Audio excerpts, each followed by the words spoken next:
Welcome to the World of Eora, a news and lore podcast about Pillars of Eternity and Avowed, as created by Obsidian Entertainment. I'm your host, Eric, aka Gingerino. Thank you all for listening. Let's get into today's lore.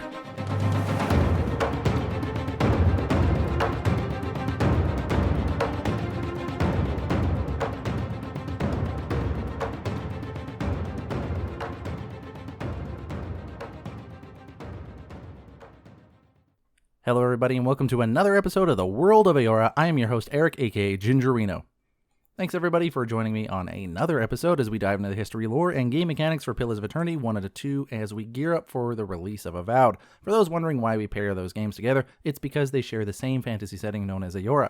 Perhaps you're new to this podcast, new to Pillars of Eternity, you're looking forward to Avowed, or you're deep into Pillars of Eternity and you're just kind of getting into Avowed. Either way, welcome to the show if you're new or an old listener. Happy to have you here.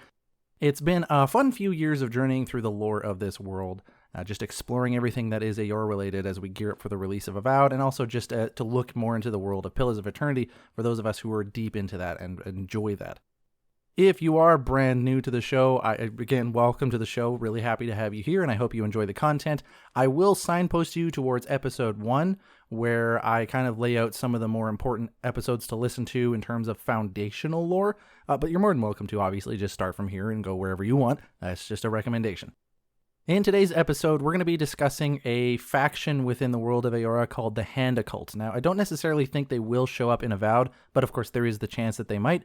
Avowed is going to feature factions within the world of Eora, whether new or old, and they are one of them. The reason that I do want to talk about the Hand Occult, however, is because I have a series of episodes that I'm hoping to complete, one of which was my previous episode to this one that had to do on the History of Eora anthology series.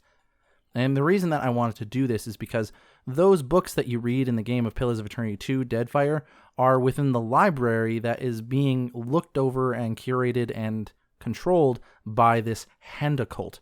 And I thought it would be important to actually talk about this faction a little bit to understand a bit of the context of where these books are housed and why these books in question might also be a little bit falsified. No news to go over today regarding Pillars of Eternity or Avowed or anything of the such, or even Obsidian related. So I suppose we'll just dive straight into the lore. I'm curious.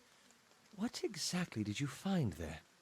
Almost all of the information I'm going to be getting today is from pillarsofeternity.fandom.com, which is the Wikipedia essentially for Pillars of Eternity and Avowed.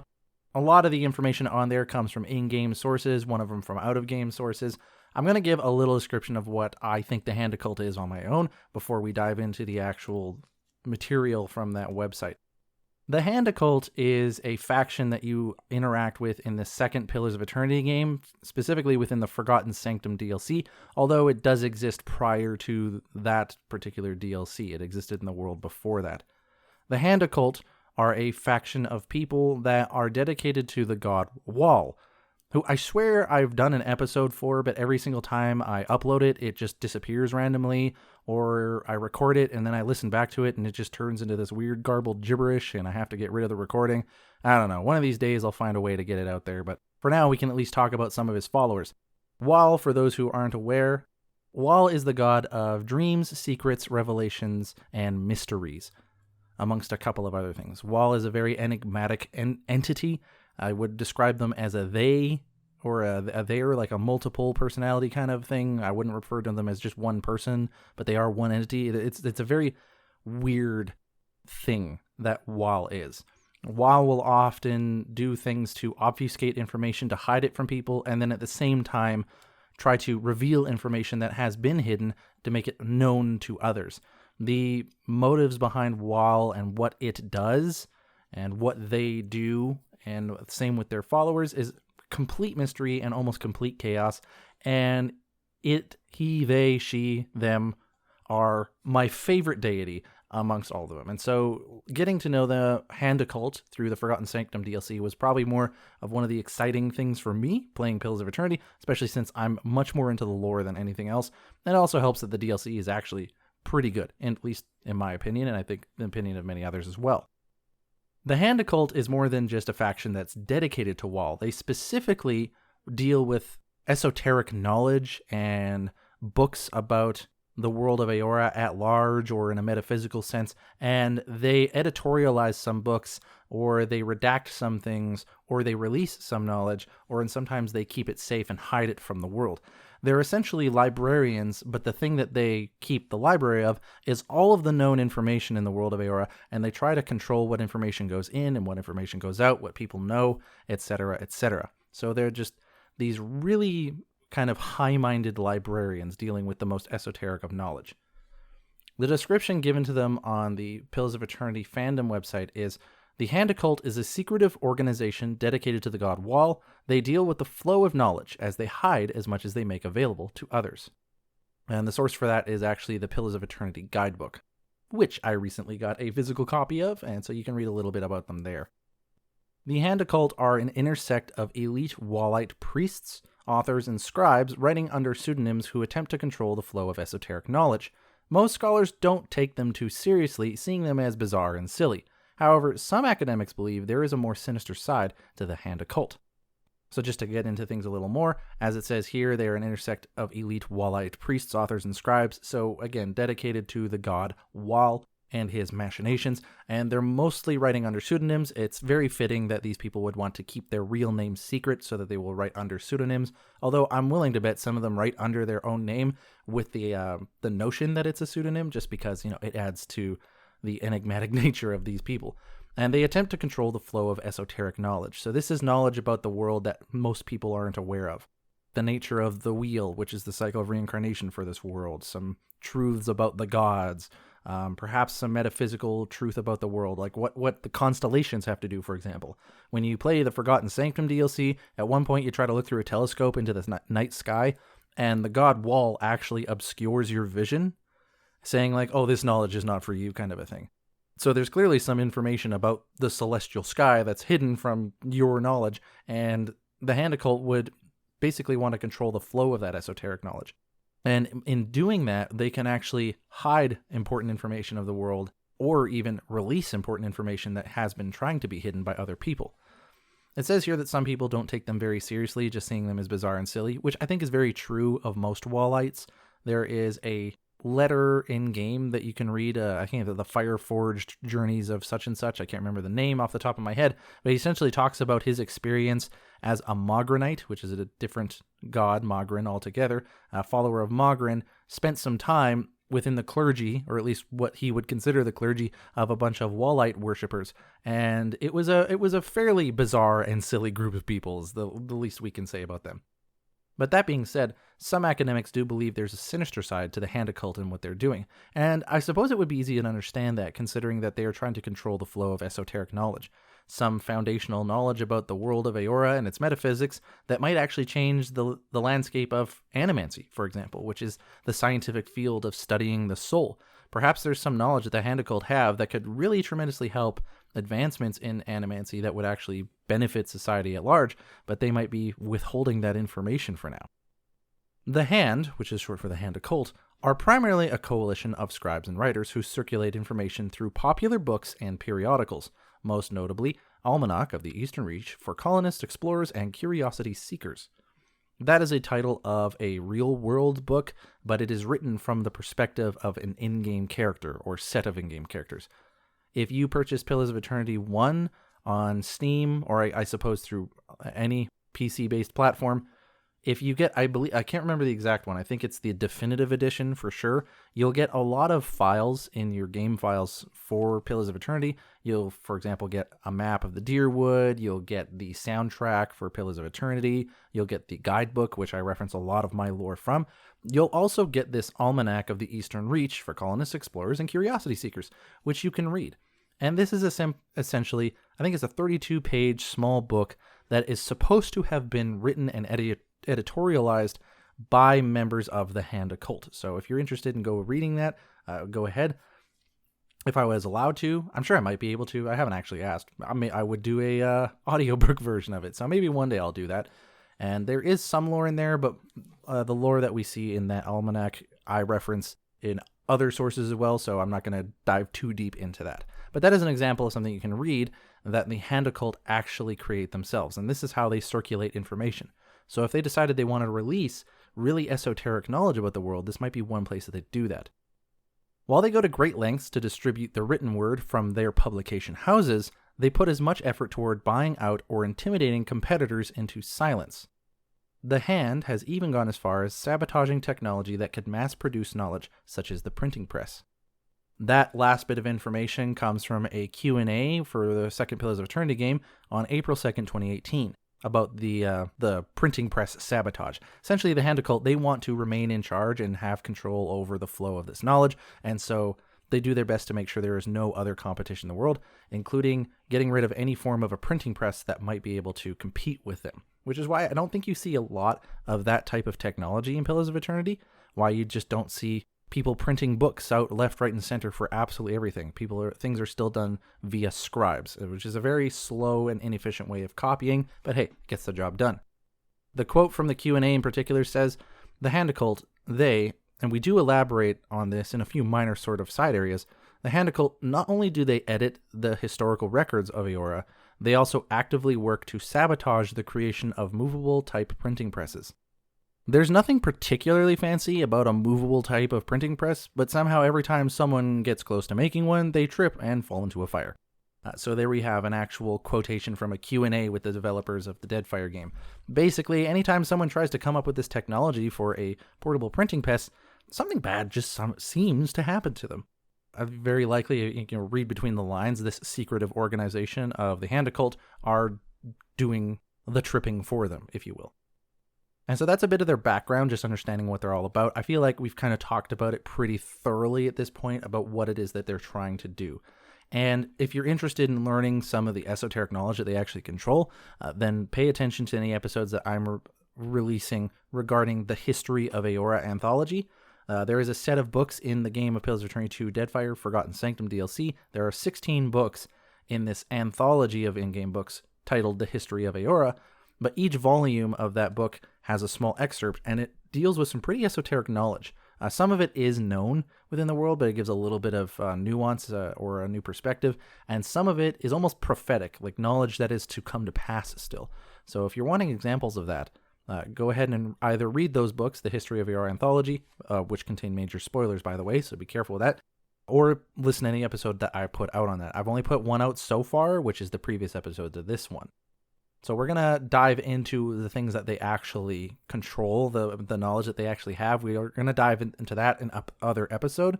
These are just, this episode is just talking about the Hand Occult themselves, so that you understand a little bit what they're like, and that way whether or not we can trust the books that this information is in. Little is known of their inner workings, and they appear to work in decentralized cells, much like the Leaden Key does, which is a faction that we meet in the first Pillars of Eternity game. They are very important to the story of that game, so I'm not going to talk about them too much. But essentially, they don't have an overarching governing structure that oversees every single individual group of Hand Occult cells, if you will, throughout the world of Eora. They are decentralized. They just kind of have, I guess you could say, mission statements that they live by, if you will. I don't know what the mission statement would be, but yeah, that's kind of the idea. And then while they don't have a true central location where like headquarters is at, a location called the Halls Obscured is an important place to them. And that's actually a place that you visit in the Forgotten Sanctum DLC. And you can understand when you go there why it would be such an important place to the Hand Occult. It's essentially a location where they have amassed pretty much every piece of information possible about the world of Eora into one giant library. As well, there's a couple other reasons why the Halls Obscured is important to them, but I'm not going to talk about that here because I think it spoils a little bit of the Forgotten Sanctum DLC, and I really want a lot of you who are playing that to discover it for yourself. And it's also nothing crazy mind-boggling, it's just interesting story stuff. So don't worry, you're not missing any crazy lore. Perhaps maybe one or two things, but it's okay. It won't even have to do with today's episode anyways, so it's fine. They were founded in part by a person named Wake Helder, or maybe it's Weiss Helder, W-E-Y-C. I'm trying to remember how Aediran things are pronounced, but I'm going to go with Wake Helder. Actually, no, I'm going to go with Weiss Helder. So they were founded in part by this person named the Weiss Helder, and the following leaders since this person have been known as the Weiss. And in fact, I don't even know if we can say for sure that Weiss Helder was their real name. That actually just might be a title at this point in time. And we'll learn a little bit more of that when we actually read the item descriptions for the garbs and stuff that the wastes would wear. So because of the work that they have done in the Halls Obscured, the Hand Occult have successfully obfuscated and manipulated actual history of the world. You can see this from going through the Forgotten Sanctum DLC, just kind of some of the extent of the work that they've done and how it's actually impacted what people know within the world. Not only do they change the written word within the World of Eora, they actually try to almost quote-unquote redact actual people or items from the World of Eora themselves. There's a really interesting way that they try to do that. It's almost like they're actually trying to remove the knowledge and memory of people and things from the world itself. Almost as if this knowledge and memory were a tangible living thing that you could remove. And within the World of Eora, it is kind of possible, because the World of Eora is suffused with the stuff of souls and soul energy, and the stuff that souls are made of is called essence. So essence is an actual tangible thing that you can actually interact with within this world, mostly through the science of animancy. And so theoretically speaking, if essence is the throne of personality, consciousness, and memory, the way Josh Destroyer described it at one point in time, the game director for the first Pillars game, then theoretically speaking, if you could remove all sources of memory or knowledge of an item or a person from the essence within the World of Eora, then you would have, in a sense, redacted that person from very existence. Even if their body is still walking around, the identity of that person or an object would just be completely gone, kind of existing within the world, but no one perceives or understands it, perhaps. They do this through a couple of interesting ways within the Forgotten Sanctum DLC. I don't want to talk about it here. I think I'm going to do a spoilery episode about that DLC in the future. But suffice it to say, they interact with memories and knowledge in almost a tangible way. And there's, in fact, one quote within the Forgotten Sanctum DLC that really kind of, I like the quote. It gets it across really well about how well they do this. The individual in question's record, so this is referring to a person that you're asking someone in the game about, the individual in question's record has been expunged. He no longer exists. And that's how this person describes the act of redacting people or things from the World of Eora. He goes on to even say, the wings contain those things redacted from the world above. The wings referring to different wings of this library. All the stuff that has been redacted from the World of Eora is written in some of these books within the wings of this library. So, I really wish I could explore this library thoroughly and read every single thing in there. But, however, there's only so much time and effort that the developers are going to put into that kind of a thing.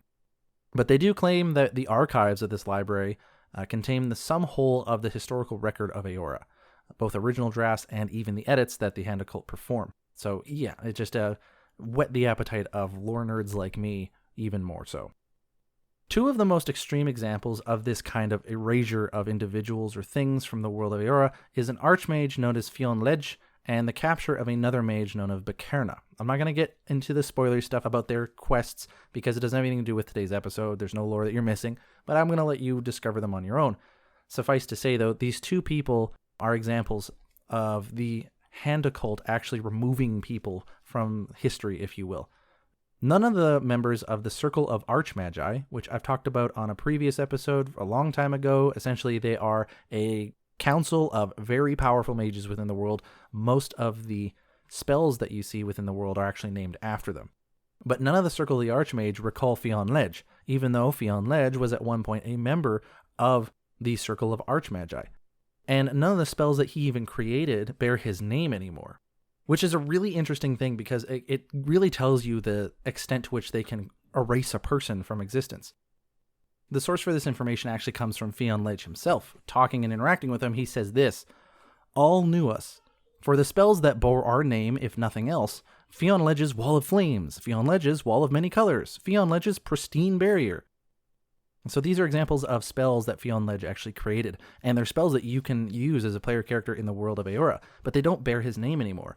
And the fact that the Archmagi, the Circle of Archmagi, don't know who Fionn Ledge is anymore, considering the extent to their power, this really shows you how much the Hand Occult is capable of actually removing a person, redacting them, if you will, from existence themselves, even though, technically speaking, they'll still be walking around. So that's everything that I want to cover regarding the Hand Occult on this page, but there is still some more lore that I want to talk about through item descriptions within the game. If you've listened to this show before, then you'll be familiar with lore coming out of item descriptions. This is pretty common in a lot of RPGs and, well, even games outside of RPGs, where if you look at the item in your inventory and you read its description, it gives you a little bit more information about the world at large on top of the gamey stuff, like how much damage it does. There is a book called Missives of the Hand Occult, and there is a set of robes, a mask, and a wand that I think are worth taking a look at, just understanding a little bit more about some of the characters we've talked about who are within the Hand Occult themselves. We're not going to talk about the Missives of the Hand Occult today because I think that's more WoW focused, so I'll save that for a WoW episode if one ever actually uploads successfully. But we're going to be looking at these other items that you can wear, the Robes of the Wastes, the Mac of the Wastes, and the Wastes Wand. So looking at the wand first, it's a Soulbound wand from Forgotten Sanctum DLC. Soulbound means basically that when you give it to one character, it's the only thing they can use, no one else can use it. And as they use it, it increases in its abilities and stats. But if you give it to someone else and at all, it kind of starts all over again. At its base description, we don't really learn anything about the Hand Occult, but once you start reaching up the higher levels, after giving it to a character, you start to learn a little bit more. So at level 1, the wand's item description reads, "Speak nothing of Wace Hilder. She saw without being seen, she listened without being heard, touched without being felt. Speak nothing of Wace Hilder, who would never speak of you. Speak nothing of Wace Hilder, her name false but title true. Speak nothing of Wace Hilder, for she was entrusted with her father's work." So here we learn a couple of things, is that the Hand Occult, which was started by Wace or Wake Hilder, is a woman, as well that her name might be false, so Hilder might not be actual a name, but the title of Wace is true. And in this first part here where they say she saw without being seen, she was listened without being heard, touched without being felt, that's very Wall-ish speak, because Wall is referred to as the one who sees but is not seen. And so this is kind of equating that this person has characteristics of Wall, which might be why they were so renowned within this faction. By level 2, it kind of repeats this motif. It starts off saying, "Hear nothing of Wace Hilder, the first touched by the 100 visions," another name for Wall. "Hear nothing of Wace Hilder, who plucked truth from dreams and made lies of the waking world. Hear nothing of Wace Hilder, entrusted by her father to bend the deadfire without being bent. Hear nothing of Wace Hilder, lest she hear something of you." So this one has everything about the hearing thing, and it doesn't really tell us much. We don't know any more about who this father figure is, if it's an actual father figure, or if they're referring to Wall as the father figure. But it seems like she definitely had her hand on important events that were going on in Deadfire, which is the setting for the second game. The final level says, "See nothing of Wace Hilder, palm of the hand," hand being capitalized, indicating the Hand Occult. So she's the palm of the Hand Occult, Archmage and Mind Brigand, eyeless keeper of her father's collections, drafter of methods and practices. See nothing of Wace Hilder, caretaker of the Titan, protector of the schema. See nothing of Wace Hilder, for she watches you still. There's a little bit of interesting stuff here. Palm of the hand, obviously using imagery of a hand for the Hand Occult, and her being the palm of said hand makes her a very obviously vital part to the very existence of the Hand Occult in the first place. But her also getting the title here of Archmage is very interesting. Was this person an Archmage at one point, and did they also redact themselves from existence, and that's why no one remembers that? Mind Brigand could just mean that they were a type of cipher, which is a class of character in this world. Eyeless keeper of the father's collections, or her father's collections. Just more titles and prestige offered to this Wace Hilder character that we learn about, who originated and created the Hand Occult. Protector of the schema. I would be interested to know what that is specifically referring to. But let's move on to the robes. Just like the wand, it is a soulbound item, and it has different tiers of item description depending how long you have it equipped for, and it levels up. The base level doesn't really offer anything that we need to talk about here. At the first level, there is some interesting lore, but it has more to do with the history of the Huana people, which are the native tribes that live in the area. But at level 2, we see some interesting lore pertaining to what we're talking about today. Level 2 says, "The unseen touched my dreams last night. They have chosen to forget this place, to forget us. Some of the others will worry, but I recognize it for what it is, a gift and a reward. Wall trusts us to operate in their absence, to carry on their work, and I want to surprise them. I have quite the surprise in mind." So this refers to an event within history where the god Wall seemingly is able to make himself forget things. So he can willfully forget things and not have knowledge of it anymore. So apparently Wall has chosen to forget something about this place, which I don't want to talk about too much because I think it does tie into some Forgotten Sanctum stuff. Regardless, like, the Wall is such a weird deity that he can even do this in the first place.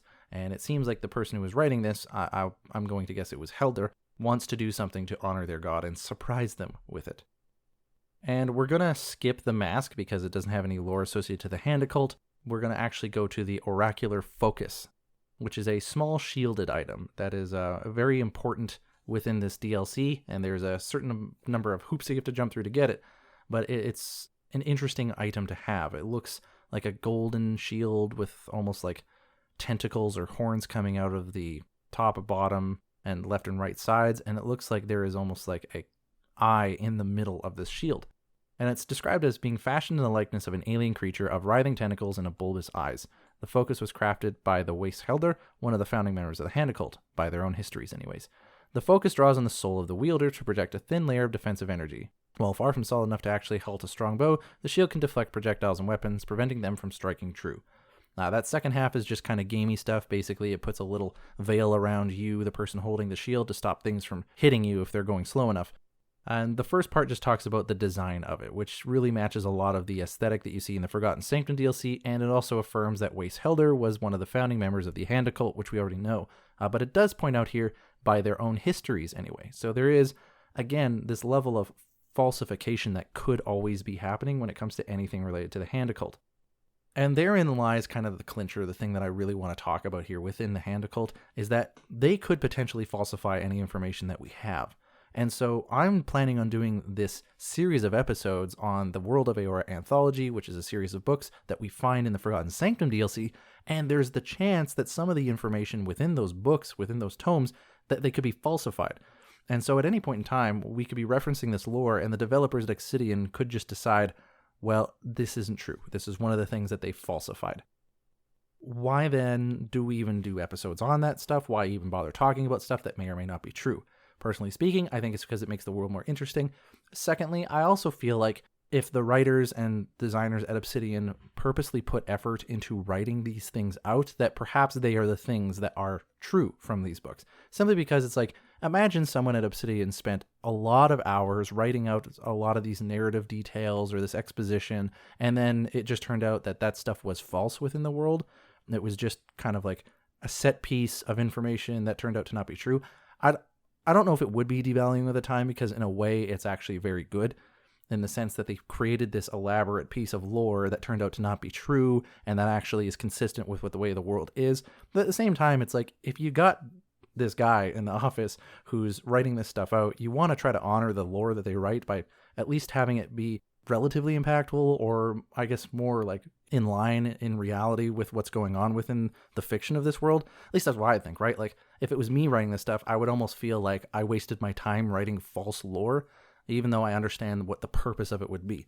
But perhaps at Obsidian, or the people who were doing that writing, maybe they knew that and they were still okay with it. Because again, it makes for a more convincing world, or it makes it consistent, and that is also important. Me, I just choose to believe that it is true until proven otherwise, because I find it interesting, and that's just what I decide. So there. Anyways, that's all I really want to talk about regarding the Hand Occult today. So let's end off with asking what this might have to do with Avowed.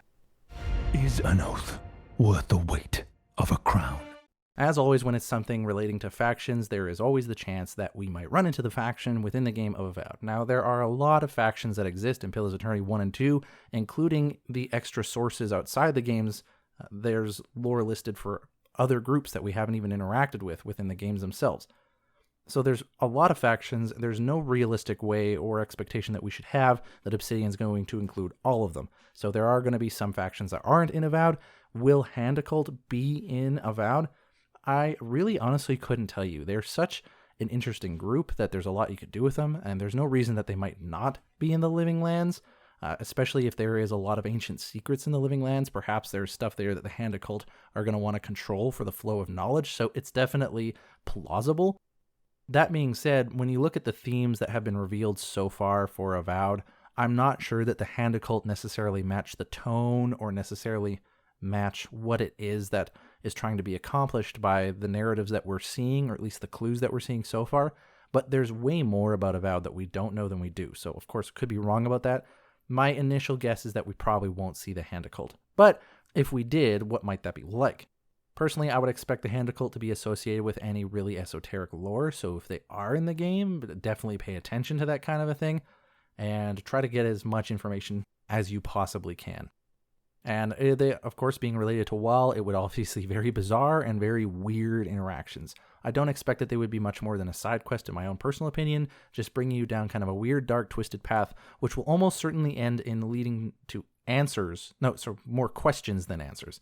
So if there is a Hand Occult side quest, expect to not be satisfied with how it goes.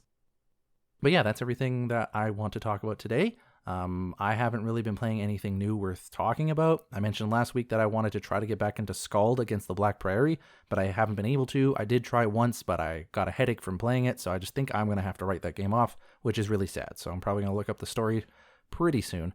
Up until then, though, I have tried out Flintlock Siege of Dawn, and it shows a lot of promise. I think it's going to be a lot of fun. There's some really cool game mechanics they have there, so I'm going to hold off until I can dedicate some time to it. I checked out Dungeons of Hinterberg, which also looked very good. I like that you can do mouse and keyboard on the console. It was just a nice versatile option, so we'll see about that. But I've mostly been plinking away at Neon White still. I know it's been a few weeks of me playing that game, and it's not a terribly long game in the first place, but hey, that's just the schedule I'm working on.